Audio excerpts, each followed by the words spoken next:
silueta va caminando con el alma triste y dormida.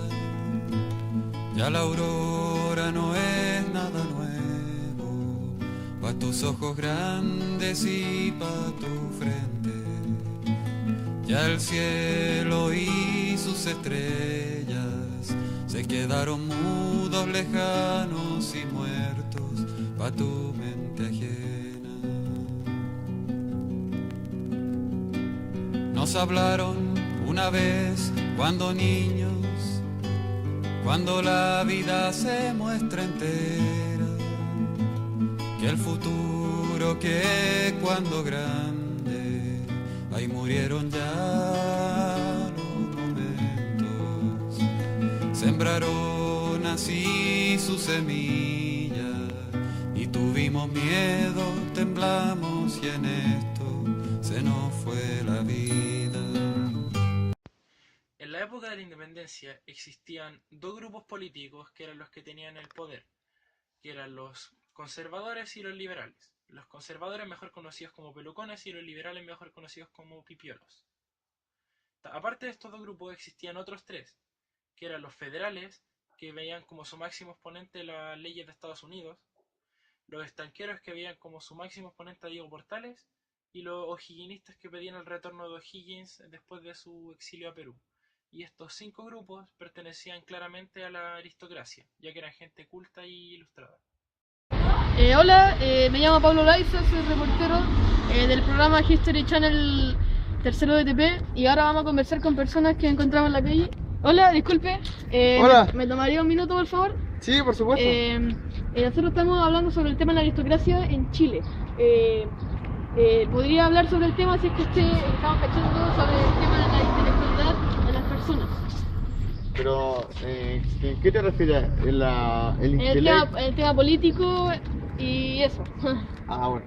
La aristocracia era uno de los grupos sociales más importantes de la época, porque tenían la principal influencia en la política y tanto en las decisiones del Congreso, porque tenían un poder económico muy grande. Ellos influían mucho porque solo la aristocracia se tiraba a partidos políticos. No había ningún otro pueblo o ninguna otra clase social que intentara o se metiera en la política. La única clase que se dedicaba a la política era la aristocracia. Y por ejemplo te voy a dar un ejemplo muy conocido, Diego Portales. Él es uno de los personajes más conocidos de la aristocracia. Llegó a ser primer ministro, incluso llegó a manejar a un presidente. Digamos que era el titiritero y manejó a todo un presidente. Y para hacer eso hay que tener cabeza, mucha cabeza. Ah, claro, mucho. Dale. La aristocracia eran como la élite del pueblo. Lo manejaba todo. De hecho, gracias a ellos se logró desarrollar muy rápido el país de Chile. Llegamos a hacer varios cambios. Primero pasamos por ensayos. Ensayamos. Que mira, te voy a explicar lo principal desde el principio hasta la época, no sé, parlamentaria, se podría decir. Claro. La aristocracia, mira. Al principio, cuando nos libertamos de los españoles, no sabíamos qué hacer. No sabíamos qué ideal político seguir. Entonces la aristocracia se empezó a dividir en unos ideales diferentes en sí. Entre ellos podíamos contar a los conservadores, a los liberales y a otros tipos de personajes, pero no eran importantes como estos dos grupos. Mira, estos dos grupos se debatían siempre el poder y gracias a ellos el desarrollo en Chile logramos experimentar muchas cosas. Por ejemplo, en el periodo liberal tuvimos aproximadamente 7 años, parece, alrededor de como más de 10 presidentes. O sea, hay un presidente que duró un mes. Ya. Eso es. Muchas gracias, oye. Muchas gracias. Ya, cuídate, gracias. Pensadores del mundo antiguo como Platón y Cicerón veían en la república aristocrática el mejor sistema de gobierno para el hombre. Tal poder sería liderado por un grupo de intelectuales basados en sus conocimientos y estudios. A este sistema se le llama sofocracia. Ahora nos vamos a contactar con Isaac Ibacache, que se encuentra al otro lado de la ciudad. Adelante, Isaac. Gracias, Pablo. Aquí estamos en Rolo de la Ciudad, soy Isaki Bakache y vamos a hacer lo que actualmente estamos haciendo, que era reportar a la gente, preguntarle sobre la historia, que era el tema de hoy. Hola, disculpa amigo. Hola. ¿Te quitaríamos un minuto? ¿Ya? Es que el tema de hoy estamos preguntando sobre la aristocracia y quisiéramos entrevistarte. Por supuesto. Ok, la pregunta es la siguiente. ¿Cuáles son los aspectos positivos y sus fallas que tuvo la aristocracia? Mira, te digo que a mí en la escuela, yo salí hace poquito, así de cuarto, pero en la escuela sí era terrible, ahora así en historia. Ok. En lo demás me iba mal ¿Cómo con ayuda? en historia sí muy bueno. Eso ayuda mucho. Muy bien. Ya, te voy a explicar que la aristocracia fue un grupo que pudo organizar bien el Estado. Ok, Partió después cuando empezó el periodo de los ensayos constitucionales, ok, después de muchos, digamos, quiebres, de muchos pleitos que se tuvo por qué grupo iban a gobernar, se empezó a llevar un acuerdo. Primero ganó el periodo conservador, pudo liberar. Entonces la aristocracia y entre algunos miembros muy importantes, como Diego Portales, claro. pudieron hacer la Constitución de 1833, que es una de las más importantes que se ha hecho.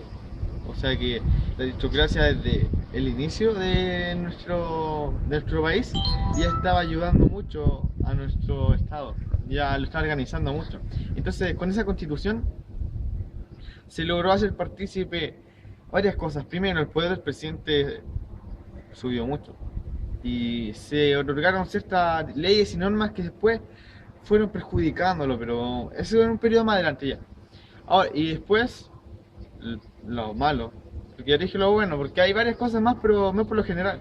Lo malo fue que, mira, la aristocracia en el periodo, cuando estuvieron en la inflación, y le pedía préstamos a los bancos, sobre todo al Banco Central, si no mal recuerdo, pedía préstamos por el salir, porque ahí nuestro estado estaba muy bien, nos convertimos en una de las principales potencias económicas, pero como durante el siglo XX.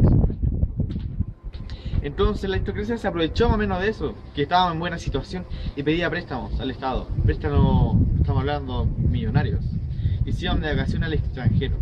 O sea que ahí estamos partiendo porque muchísimos miembros le pedían demasiada plata. Y después cuando empezó el periodo de la inflación y la crisis del salitre, porque después de la invención del salitre sintético, nuestras exportaciones del salitre disminuyeron considerablemente. Y el dinero que ganaba el Estado era muy poco. Y cuando le fue a pedir el dinero a la aristocracia, no pudo. O sea que ahí nos empezábamos a... Era como una retroalimentación de problemas económicos. Y eso después dio a luz a la cuestión social. O sea que estamos hablando que primero la aristocracia se esforzó demasiado en organizar nuestro país. Pues después una vez que lo organizó, se empezó a separar un poco de eso y a dedicar más a sus cosas, sabiendo que nuestro país todavía no estaba completamente desarrollado. Pero bueno, eso fue todo lo que me sé por lo menos. Muchas gracias por tu tiempo. De Cuídate. nada, igual. Eso fue. En esta época, si uno no nacía en una familia pudiente y adinerada, era imposible subir. ¿En qué me refiero a las clases sociales? Ya que los títulos nobiliarios eran entregados por el rey a ciertas familias con características especiales, como tener dinero, tierras y esclavos. O sea, en resumen, si no nacías en una familia pudiente y adinerada, era imposible ascender en clases sociales.